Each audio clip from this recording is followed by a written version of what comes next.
une situation similaire avec un TSA qui est rendu au cégep maintenant. Il a fini son secondaire. Puis quand il rentre dans son cours, lui, il est là 15 minutes, 20 minutes, des fois 30 minutes avant que le professeur arrive parce qu'il va être le premier sur le bord de la porte. C'est important pour lui d'être le premier à rentrer parce qu'il s'assoit toujours à la même place. Puis s'il ne peut pas s'asseoir à la même place, il est obligé de tout reconfigurer l'espace, les gens, tout est complètement différent, fait qu'il ne peut pas écouter le prof. Il est en train de faire une reconfiguration complète pendant tout le cours, puis il ne suit Exact. absolument rien.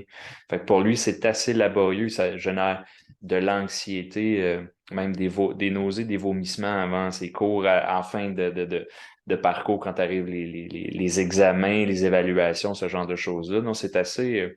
Moi, je me dis déjà chapeau qu'il soit rendu au cégep, tu sais, mais pauvre lui, tout le stress que ça lui occasionne de suivre ces cours-là, c'est quand même pas évident. Fait que c'est là qu'on voit que vraiment pour eux, ils sont pas dans leur monde, ils sont dans notre monde, tu sais. Tout Ils à sont dans fait. ils sont obligés, sont forcés de fonctionner dans un monde de neurotypique, tu sais. Mhm. C'est ça leur réalité. Puis d'où l'importance, en tant que neurotypique, de cesser de voir ça comme un trouble psychiatrique, hein, puis Mhm. d'essayer de régler ça avec des médicaments. De toute façon, on peut pas régler un trouble neurodéveloppemental avec de la médication, ça c'est d'emblée. S'il y a des symptômes associés, moi je suis pas médecin, bon, mais régler l'autisme avec la médication, ça n'existe pas. Et justement, c'est ça que je vois ici, c'est que c'est pris comme un trouble psychiatrique, Mhm. comme si c'était de la schizophrénie, alors qu'on est ou, ou une déficience intellectuelle, alors qu'on est complètement ailleurs. Et donc, et aussi, on est sur des schémas d'anciennes méthodes, la méthode ABA, tu connais? Non? C'est, dans le fond, c'est une méthode qui a été développée il y a des années, qui est toujours en cours en France, qui est en voie quand même, on en entend moins parler au Québec et c'est très, très porté sur le comportement. Hmm. Mais l'autisme n'est pas un trouble de comportement. Donc, on sait qu'ils ont des intérêts restreints. On sait qu'il y a des stéréotypies. On sait qu'il y a du maniérisme. On sait qu'il y a de l'écolalie. On connaît l'entièreté du profil. On en connaît davantage. Alors pourquoi la méthode d'intervention d'il y a une vingtaine d'années est toujours d'actualité alors que maintenant on connaît des choses sur l'autisme qu'on ne connaissait pas nécessairement avant, puis que, dans le fond, on sait maintenant que ça crée plus de dommages que d'autres choses. Parce que Mhm. de traiter un comportement un peu à la méthode de Pavlov, on ne vient pas chercher ce qui est à la source. Ce que, dans le fond, on a fait en super bonne collaboration, Jean-Christophe, quand on avait un petit coco en commun. Bon, on a eu tellement Hmm. d'enfants en commun En que commun. en On s'en commun, est référé plein, oui. mais un en particulier que Ouais, ouais. justement, c'était un enfant absolument incroyable, sans contact visuel, flapping. Fait que pas de contact visuel, flapping, rocking. Rocking. Ouais. La première fois que je l'ai vu, il Ouais, se ouais, balançait beaucoup parce comme qu'il ne me ça, connaissait pas. tout à fait.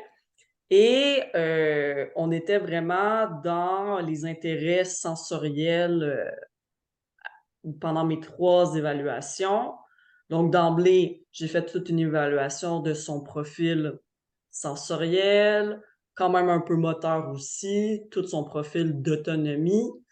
Euh, on est allé voir vraiment toutes les sphères aussi au niveau académique et tout.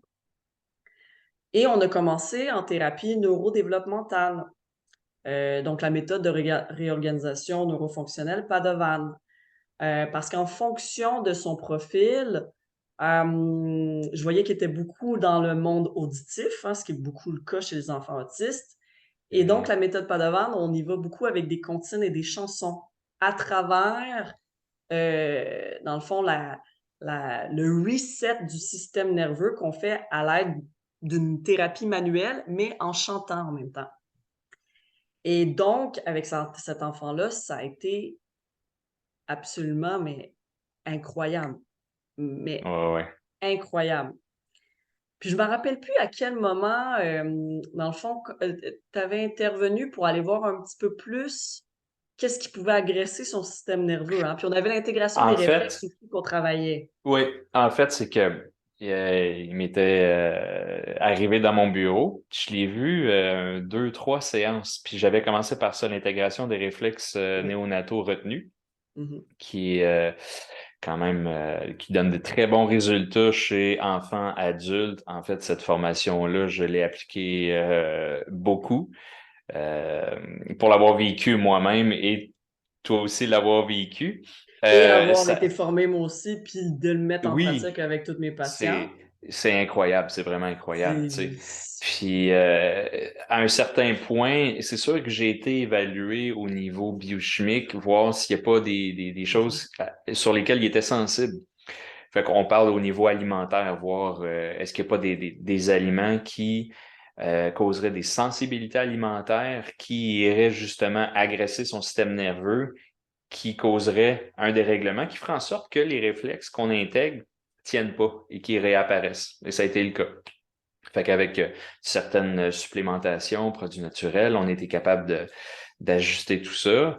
Il commençait à être plus fonctionnel. Puis je me souviens, à un moment donné, j'avais dit à sa mère, écoute, voudrais-tu l'envoyer voir une ergothérapeute? Elle me dit justement, je voulais t'en parler, t'en connais-tu une? J'en connais une excellente et je veux que tu ailles la voir. Fait que c'est là que je t'avais référé et tu avais commencé toute l'évaluation Lipadovant. Et là, ça a Attends, été une explosion. je me rappelais plus de ça! Attends, oh mon Dieu, on a eu Tu tellement m'avais d'enfants en dit, commun. C'est toi oui, qui me l'avais référé. oui, parce que tu m'avais dit, écoute, j'en prends plus, mais vu que c'est toi qui me Oui. le réfères, je vais le prendre. Je vais le prendre personnel, ça sera pas les autres de la clinique qui vont s'en occuper, c'est moi personnellement qui va le prendre. Tu m'avais dit ça. Hey, je m'en rappelais plus de ça. Ouais. Ah, c'est vrai. Puis cet Puis, enfant-là, ouais. une ça a été absolument incroyable tout le cheminement qu'il avait fait à partir du moment qu'il a été pris en charge. Après 6 mois, contact visuel, plus de flapping, plus de rocking. Il faisait Heu, des petites danses, il comptait des blagues, il il nous comptait prenait des dans ses bras, il nous il nous prenait prenait dans dans ses bras, des câlins, des ouais. caresses. Puis j'ai parlé à la mère. Une des dernières fois que je l'ai vu vraiment, tu sais, comme dans son évolution, sa mère, elle avait fait une réévaluation chez un neuropsy Ben pour oui. l'envoyer à l'école alternative. Puis la neuropsy, c'est sûr que l'évaluation avait peut-être pas été aussi élaborée que la première fois quand il y a eu son diagnostic, mais elle, son mot de la fin, sa conclusion, c'était cet enfant ne cadre pas dans le spectre de l'autisme. Là, on s'arrête tout de suite, on l'a pas guéri, on l'a pas. Je veux dire, c'est pas ça qu'on a fait, mais on l'a rendu tellement fonctionnel que il y avait pratiquement Il plus y avait plus les rien. traits. Non, c'est ça, c'est ça. Quand j'avais reçu son courriel en me disant: «Écoute Patricia, voici ce que j'ai obtenu du rapport dans Neuropsy, il ne cadre plus du tout» et et là, elle me dit: «Mais ça a pas de sens, tu sais, je veux dire, il a obtenu son diagnostic quand il était tout petit, hein, à la maternelle, puis là, et là, 5 ans plus tard, on lui retire». Mais tout le cheminement qu'il avait fait, je pense à l'intérieur de 6 mois peut-être? À peu près, ouais. 6 C'était mois, en dedans incroyable. d'un an, certain. Ouais, ouais. Ça a Et été quelque chose. et pour moi, ce qui était le plus important aussi par la suite, c'est comme il y avait un éveil communicationnel, social, émotionnel, affectif et que là, il y avait une grande volonté d'entrer en communication avec les gens, alors que lui était dans une classe pour enfants autistes, qui avait des récréations différentes des autres enfants de l'école, qui était dans une classe, ben, justement avec d'autres enfants autistes, qui avaient des niveaux de fonctionnement qui étaient rendus beaucoup moindres que le sien, qui pouvaient aussi avoir peut-être des comportements violents. Moi, j'ai tout mis en place pour que justement, il puisse aller en école alternative ou changer tout simplement de classe vers une classe normale, neurotypique, parce que dans le fond, il ne cadrait plus. Et comme on est dans un élan évolutif, c'est pas vrai qu'on va se maintenir un peu comme tu mentionnais dans Mhm. ta capsule que tu as mis en ligne hier. On va pas se maintenir dans un environnement qui fait état de notre soi passé. Hein? Mhm. Fait que nous, on voulait l'amener à s'envoler, cet enfant-là. Donc, finalement, il est rentré, après maintes démarches, dans une classe régulière, épanoui, heureux. Même, il me parlait des petites filles de sa classe. Fait que c'est fort pour un enfant qui est autiste, donc c'est génial. Mhm. Puis, j'avais contacté l'enseignante pour regarder si tout allait bien, pour la préparer à son arrivée, puis faire des suivis réguliers au fur et à mesure de l'année. Puis elle me disait: «Mais Patricia, en fait, il y a moins de difficultés que les autres enfants normaux, neurotypiques de ma Neurotypique. classe, Ouais. heu, autant d'un point de vue académique que d'un point de vue social». Donc Pour moi, ça faisait pas de surprise, tu sais. ah, mais c'est fou quand nous, on travaille avec ces enfants-là sur une aussi longue période, aussi intensément, en grande collaboration avec les parents. On voit des résultats comme ça. Oui, il y a toujours, puis ça je le dis tout le temps, il y a toujours de l'espoir, même par rapport à de l'autisme, mais il faut tout de suite d'emblée ne pas le mettre dans une case de troubles, psychiatriques, aller Mhm. dans des méthodes qui sont désuètes, puis qui vont poser plus de problématiques que d'autres choses. Il faut bien, bien connaître les tenants et aboutissants, dans le fond, de ce diagnostic-là. Mmh Tout mh. à fait. Ouais. Voilà. Et dernière chose, par rapport à l'école, par rapport aux réactions, par rapport aux intervenants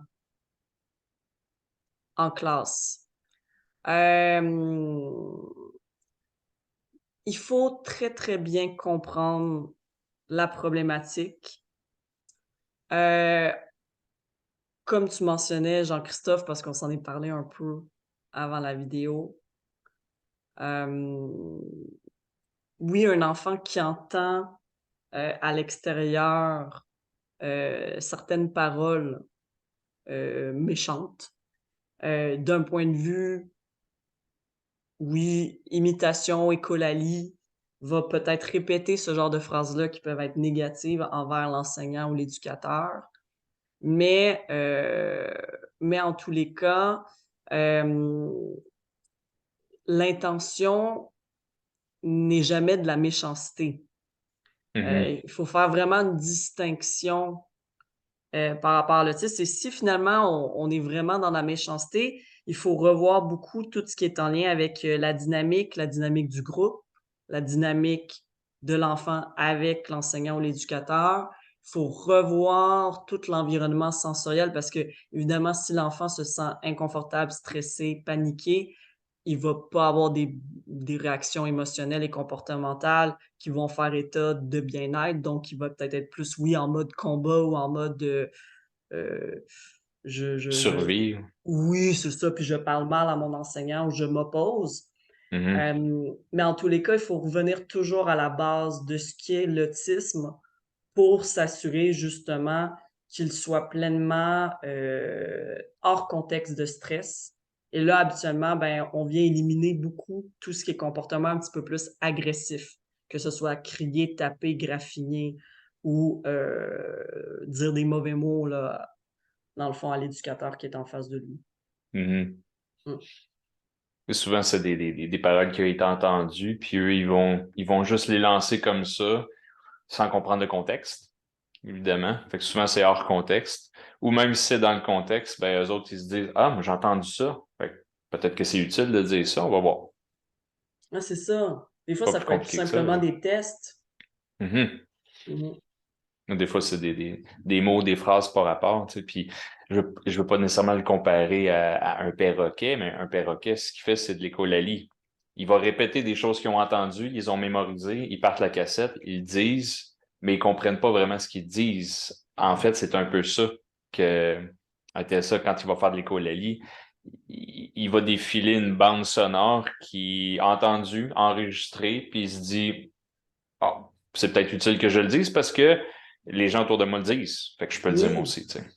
Puis souvent aussi, chez les enfants, par exemple, même plus jeunes, vers 3 4 ans, euh, c'est la tonalité qui est intéressante. Tu sais, par exemple, ils entendent dans une annonce, je sais pas moi, Kellogg's Frost Phrase, un vrai régal. Et là, ils vont répéter ça parce qu'ils ont aimé le vrai régal. Ils ont aimé C'est la ça, tonalité. Fait que c'est pas c'est ça, nécessairement même le mot ni l'intention derrière le mot, ni la signification. Des fois, c'est juste le rythme, le son. Hein? On est c'est ça. vraiment dans le perceptuel. C'est ça. Qu'est-ce que ça leur procure comme stimulation de les répéter? Puis Exact. probablement aussi de se l'imaginer, parce qu'ils pensent beaucoup en images. Le R majuscule qui devient super gros, ils peuvent le voir en couleur. Puis qu'est-ce que ça crée? Ouais, c'est ça, ils parlent de tout. Je pense beaucoup en images moi-même. Fait que quand tu as dit régal, j'ai vu un R qui s'est étiré, tu sais, mais c'est ça que ça fait. C'est une stimulation sensorielle qui est absolument délicieuse, là. C'est ça que ça fait, là, tu sais. Mais exact, Pas parce exact. que c'est des céréales, mais c'est délicieux parce que c'est délicieux au niveau sensitif, au niveau sensoriel, tu sais. Mm. Puis ce que tu viens de dire, c'est absolument tout à fait eh ben, une des stratégies, sinon une des plus grandes stratégies qu'on applique aussi avec les enfants TSA, c'est justement comme ils sont très, très perceptuels dans la sensation, on ramène dans la sensation dans le corps, mais ils sont très dans l'image, dans le visuel. Donc, tout ce qui est justement des histoires qui sont faites typiquement pour les enfants autistes, avec, par exemple, des séquences ou des Mhm. pictogrammes qui sont très, très clairs. J'allais dire les Euh, pictogrammes, ouais, c'est ça. Souvent, moi, j'aime beaucoup ceux qui sont en noir et blanc, hein, pas besoin d'avoir plein de couleurs. Donc, vraiment quelque chose de très, très simple qui amène vraiment l'attention de l'enfant directement sur le point qui est important à voir. Le visuel, c'est la clé. Tout passe par les yeux. C'est de l'analyse, Mhm. l'analyse, l'analyse, l'analyse, l'analyse tout le temps. Donc, ça, c'est hyper important. Puis, comme vient vous le dire Jean-Christophe, il a entendu, le son lui a fait plaisir, mais probablement qu'effectivement, il y avait une image en tête qui le fait rigoler, tout comme la rangée de lumière avec une lumière qui est à part, C'est tu ça, sais. c'est ça. Visuellement, au niveau sensoriel, ça apporte quelque chose de drôle. Ouais, Fait que le TSA va beaucoup plus focuser là-dessus que sur le show d'humour qu'il comprendra pas, tu ouais, sais. Ouais, tout à voilà. fait. Puis notamment Louis T, qui est un humoriste québécois, lui a reçu son diagnostic de trouble du spectre de l'autisme il y a quelques années, puis il en parle, tu sais, dans, dans ses shows d'humour, parce qu'il dit, il y a plein de blagues que je crée. Il dit, personne rit dans la salle, mais il dit, mais moi, je les trouve drôles. Fait que, tu sais, c'est un C'est ça. humoriste qui a sa carrière d'humoriste, qui fait des interviews, tu sais, on le voit à la télévision, qui a une femme, qui a des enfants, qui réussit très bien. Hein, parce que souvent, on catégorise l'autisme dans quelque chose de justement complètement dans le non-verbal, déficience intellectuelle, etc. Fait qu'il y a vraiment un large spectre au niveau de l'autisme dans laquelle on va retrouver le haut niveau de fonctionnement et le bas niveau de fonctionnement. Mais par exemple, Louis T est un homme qui réussit très bien dans sa vie, au niveau de fonctionnement. Mais oui, les inconforts par rapport à la stéréotypie de son trouble du spectre de l'autisme va faire qu'il va dire des blagues dans ses jours d'humour. Il n'y a personne qui va rire. C'est, c'est, ça fait Voilà. partie de tout cela. Exact. L'humour particulier. Ouais. Et une dernière chose par rapport à l'autisme, si vous avez la chance de voir le film et de lire les livres de Temple Grandin, qui est Mhm. une femme autiste américaine, qui est une femme incroyable, qui a qui a vraiment exploré tout ce qui est en lien avec, bon, la production bovine, OK? Qui a vraiment elle disait: «Mais moi, je comprends ce que vivent ces animaux-là et si on revoit tout le mode de production et cetera, on va pouvoir amener, beaucoup plus de productivité et beaucoup plus de bien-être face, aux vaches, en fait, en élevage». Et donc, c'est une femme qui a donné des conférences à travers le monde, c'est une grande dame, docteur et cetera. Mais à la base, c'est une personne autiste et Mhm. son le film et le livre sur sa vie, c'est absolument génial et elle a terminé justement, en donnant beaucoup de conférences sur l'autisme pour aider les gens à mieux comprendre ce diagnostic-là qui est, ma foi, beaucoup trop méconnu. Mhm. Donc, Ouais. voilà. Excellent film. Yes. Alors, écoutez ce film-là de Temple Grandin, puis The Big Bang Theory pour découvrir le personnage de Sheldon Cooper. Yes, tout à fait. Good. Alors, c'est déjà le temps de se laisser. Yes, Faut que j'aille traiter. La yes. journée commence. Ouais, bonne Et journée, Jacques-Christophe. la tienne se finit presque. Pas tout à Oui, fait. la bête se termine doucement pour le Good. week-end. Oui, alors, je te souhaite un excellent week-end. Je vous souhaite un excellent week-end à tous aussi qui nous regardez à la maison. Oui, puis continue de nous envoyer, hein, des courriels comme ça avec des demandes spéciales. On aime ça. Yes. Bisous à tous. Bye. À Ciao. bientôt. À bientôt.